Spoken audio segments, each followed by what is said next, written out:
Hide and Seek is a super interesting episode of Teen Titans. It's another of the episodes this season where you can tell that the fact that this was a largely unplanned postscript season meant that they weren't able to get everyone on deck for every single show. As the only Titans with anything resembling substantial speaking roles in this one are Raven, the main focal character of the episode, and Beast Boy, who she communicates with on the comm a few times. Robin does appear in the episode. We see him fighting some guys in the background once, but he doesn't have a speaking role, and the other two just aren't around. But one of the best things about this episode, and other episodes like this season, is that they take advantage of this to show that the Titans are spread pretty thin. They're dealing with a lot right now. Cyborg and Starfire aren't available to help Raven in this episode because they're on other missions, as are Robin and Beast Boy, clearly, since we see a little bit of that mission over the comm. And so it makes sense why Raven, the only one of them who's available to deal with a specific problem, is the one put in charge of that problem. That being babysitting 3 kids with superpowers until they can get to a safe house. Since at some point the Titans became aware of the fact that the Brotherhood are after these kids. And while earlier versions of comic book Raven, current comic book Raven is becoming more and more in line with the type of character she is in this show, because this show is very popular. But like early comic book Raven was a very empathetic person, because her primary ability was just like psychic empathy, right? So where she might have handled these kids really well, Raven, as she's been established in this show, she's not someone who like is genuinely antisocial or whatever. Dealing with kids is definitely something that she wouldn't be good at. Loud, chaotic forces are gonna grate on her, as not only is she the kind of person who wouldn't take to that kind of personality, it's one of the reasons she clashes with Beast Boy more than she otherwise would, but her whole thing with her powers is that she needs to be in control. She needs to keep control all the time. It's a thing that she really cares about, and dealing with so much chaos threatens to screw that up. But despite the fact that Raven really isn't suited to this kind of thing, I really like how they play it in the episode when things, of course, go awry while they're on their original 2-hour train ride to their destination, in the form of Mala attacking the train, posing a serious threat to Raven, mostly because she has to stay with the kids, near the kids, and be concerned with their safety. Like, I figure she could probably take him otherwise, but like, that gets in the way. When that does, of course, happen, because of course something like that was going to happen, Raven, while she's definitely frustrated, she doesn't like blame the kids for it or anything, which is something they could have had her do, like even for comedic effect, and they don't. And she does make a genuine attempt to be kind to and relate to and take good care of these kids.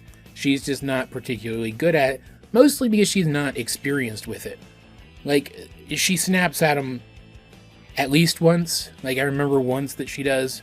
I don't think she does after that. Maybe one other time could be counted as her snapping at one of them. But for the most part, she's patient with them, as much as you would expect her to be, and I would argue even more so. And when she does encounter something, like a behavior in the younger two of the 3, Timmy and Teether, she goes to the older of the 3, the one who's their quote-unquote team leader, and asks for insight, but she never expects the older kid. I think her name was Melvin, which is very cool. Yeah, double-checked, it's Melvin, which I actually like as a girl's name.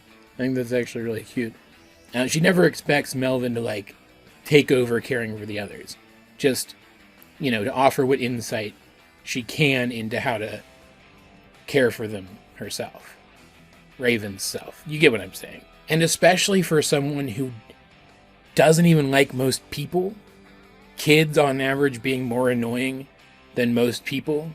I say most because, like, anti-vaxxers, for example, are definitely more annoying than kids, right? Like, I think she does a pretty freaking good job taking care of these kids.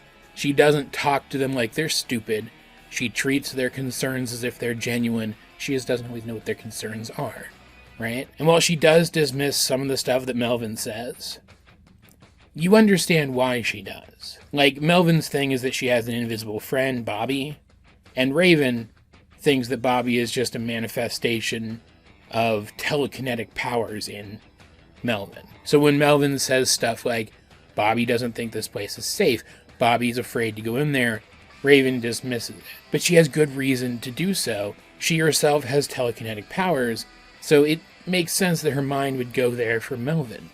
Too, that she would assume that this person who can seemingly do some of the same stuff she can has a similar power set to her. And in the end, like when the kids are dropped off, and we know that they're going to get kidnapped once they're dropped off. It's very well telegraphed, but it doesn't hurt the moment.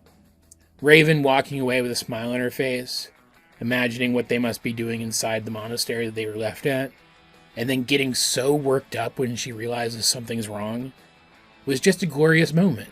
You can see all of those little moments throughout the episode where it seemed like she was connecting with these kids weren't like the viewer reading too much into things or implications that weren't intended to be there. She really was bonding with these kids, and she really does genuinely care about them now. And likewise, finally seeing them use their powers for the first time to help her when she's not enough to handle Mala and his high-tech tank was cool. It was likewise a very cool moment.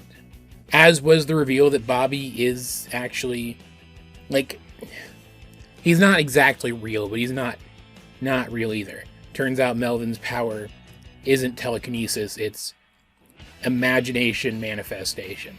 He is an imaginary friend, but that means that she's able to project him into the real world. And he does have senses and awareness and powers and a consciousness apart from hers. That's evident from the way she talks about him. So her powers are pretty dang strong. And Bobby makes very quick work of Mala. It's absolutely nuts how powerful this thing is. And kind of weirdly cute in the way that a lot of the weird designs in this show are. And by the end of the episode, I ended up really liking all these kids too, despite the fact that they're not pre-existing Titans characters. In this season, which celebrates the legacy of the Titans, these three characters have no basis in Titans history, which is kind of weird. And knowing that, I was kind of worried I was going to hate this episode just on merit of that, but I ended up liking it a lot. It's a Raven-focused episode. I was going to enjoy at least that aspect of it, but I ended up liking the whole episode as a whole, overall. I'm rambling a little bit. You get my point, though. It's super weird, though, that they would create whole new characters to fill these roles, rather than, even just making them XPs of, other Titans characters from the comics. But, the closest concept in the comics to these kids that I'm aware of is, the DEO orphans from the 1999 The Titans series. But, I haven't read that series yet. I plan to. I haven't read that series yet, but what I know of those kids, they weren't super popular, so I really doubt the writers on this show would dip into that well. It really does seem like these kids are just an original concept for the show, which is fine. It doesn't take anything away from the episode like I was worried that it might. And I guess one of the things that Titans has always been about, whether comics or TV show or whatever, is found family.